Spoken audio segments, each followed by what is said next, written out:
The fourth Spider-Man movie is coming out, but we still haven't seen his real story. Now, let's rewind a little.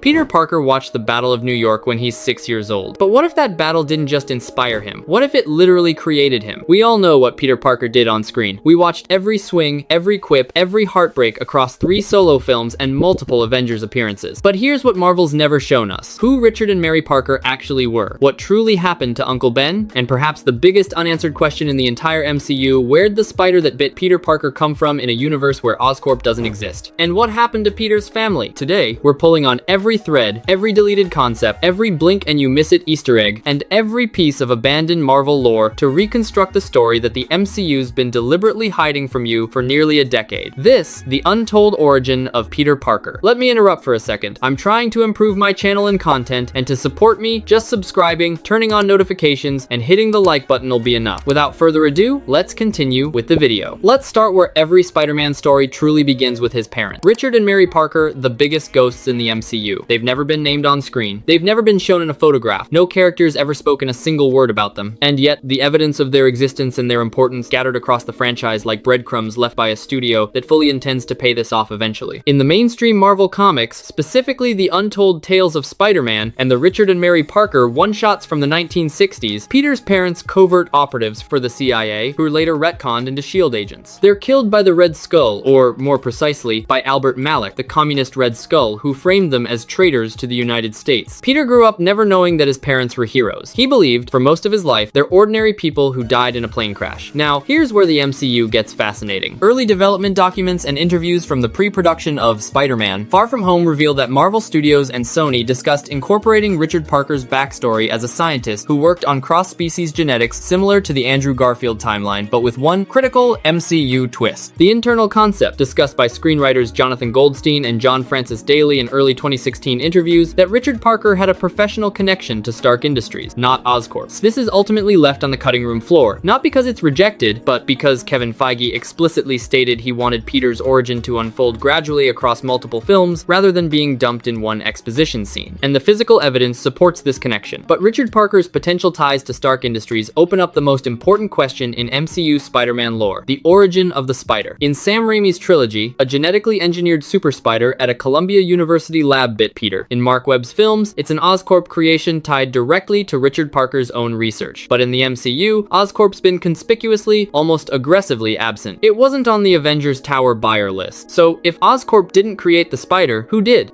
In 2012, when the Chitauri invaded Manhattan, they brought with them alien biological material, alien energy signatures, and interdimensional radiation on a scale that Earth never experienced. We know from Spider-Man Homecoming itself that Chitauri technologies scattered across New York City. Adrian Toomes built an entire criminal empire salvaging it. The damage control cleanup took years. Now consider the biological implication. Alien radiation and biomatter saturating an urban environment for days before full containment. Insects, arachnids, and other organisms in the immediate blast radius have been exposed to mutagenic energy that S.H.I.E.L.D. and damage control could never fully contain. Peter Parker's 6 years old in 2012. He lived in Queens. He's, as confirmed by a scene that many fans have analyzed frame by frame, the little boy in the Iron Man mask during the Stark Expo attack in Iron Man 2, a detail that Kevin Feige himself's confirmed as canon. This means Peter's already in proximity to dangerous, extraordinary events from a young age. In the Deadpool and Wolverine movie, since the copyrights belonged to Sony, they had to cover Peter's face in the photo of Tony and Peter. By putting that mask on, they confirmed this without explicitly stating it. This was quite a sweet detail. Even if it's just a theory, Marvel confirmed it, even if they hadn't actually thought about it. Even before that, in the Avengers movie, there is a scene where the Chitauri armies attack, Captain America saves the family, and a child hands him his shield. Years later, in Spider-Man's first appearance in the MCU, he catches the Captain's shield and tells him he's a big fan. Captain? Big fan? This situation proves this theory. The only explanation for removing such a scene is that it would have impacted the story. However, since Spider-Man's rights belong to Sony, and the Amazing Spider-Man movie was set to be released that same year, Marvel didn't use the scene. Kevin Feige was against Andrew Garfield's Amazing Spider-Man movies even before they started. He advised Sony not to make them, but Sony didn't listen. That's why Spider-Man joined the MCU much later than planned. Vision's theory was proposed to predict these events. I'm saying there may be a push-out.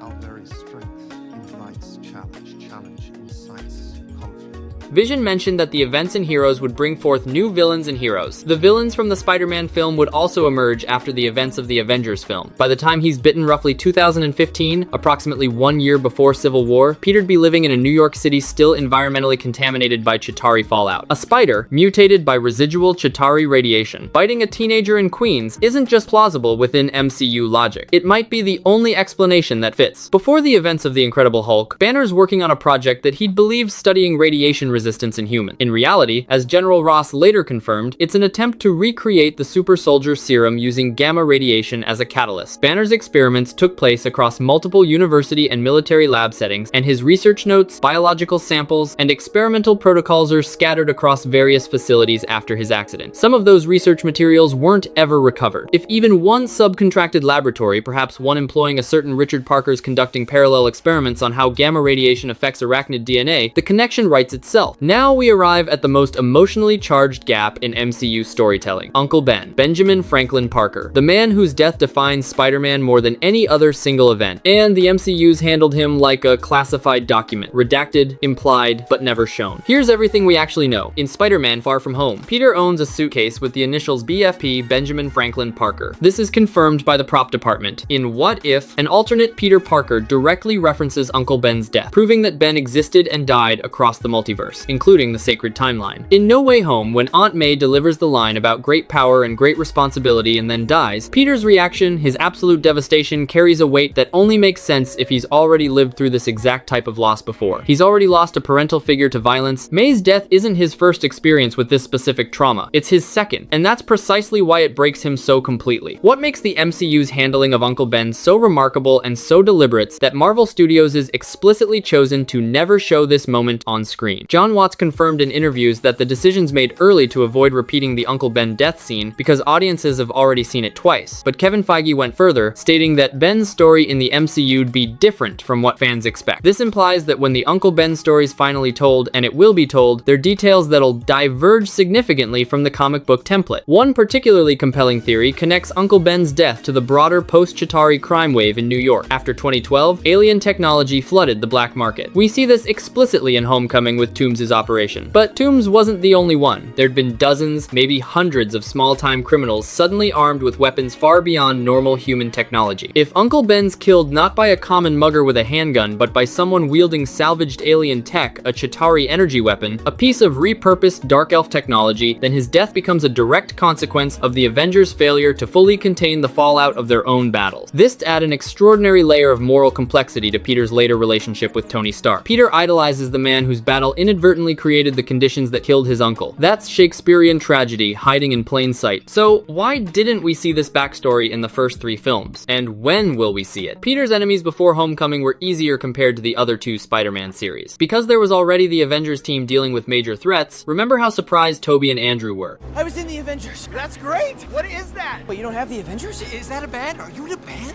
In the other Spider-Man movies, Spider-Man was the only hero. At this point, Spider-Man's character was clearly developed differently, more inexperienced, funnier, clumsier, and more carefree. That's why his character feels different. They may not have wanted to add family trauma and Uncle Ben's death to this version. I don't think Peter even knows what really happened to his parents. He may have been told it was an accident, like in the comics. After No Way Home, the serious, desperate, and lonely version of Peter he becomes could have a very compelling story if he were to learn the truth about his past. Of course, this might not happen in Brand New Day, since that film is expected to feature characters like Jean Grey, Punisher, Bruce Banner, and Scorpion, and including his family's story there might make the plot too complicated. And we'll see Spider-Man mutate through gamma radiation and gain organic webbing. Whoa!